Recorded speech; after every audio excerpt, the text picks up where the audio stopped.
Nakatakdang ilunsad ng MMDA ngayong araw ang Bus Management and Dispatch System sa Malabon.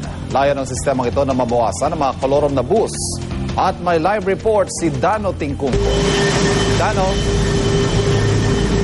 Ivan, kasunod nga ng implementasyon ng Bus Management and Dispatch System noong nakaraang buwan ay nakatakdang ilunsad naman ngayong araw ng MMDA ang BMDS dito sa Malabon City Bus Terminal. Nauna nang idinaan sa pilot testing ang BMDS sa MMDA Bus Dispatch Terminal sa Fairview, Quezon City.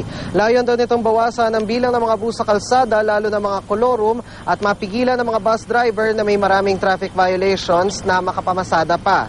Para magawa ito, kinakailangan munang dumaan sa biometric scanning o fingerprint scanning ang mga driver bago sila payagang makabiyahe.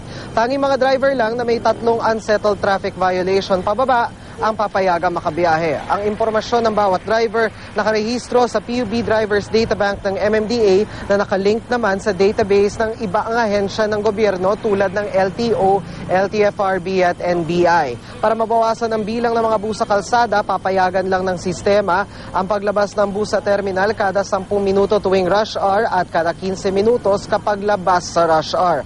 Bukod sa mga bus operator at driver, mga pasahero rin ang isa sa mga direkta maapektuhan ng bagong sistemang ito, at narito ang pahayag ng ilan sa mga pasaherong nakausap natin.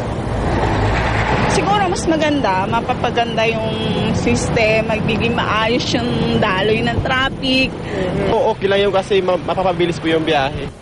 Iba ni sa Malabon Dispatch Terminal sa 4 na main dispatch terminals ng BMDS. Hanggang 12 namang maliliit na dispatch terminal ang nakatakdang itayo bago matapos ang taon. At yan muna latest mula rito sa Malabon City. Balik sa Ivan.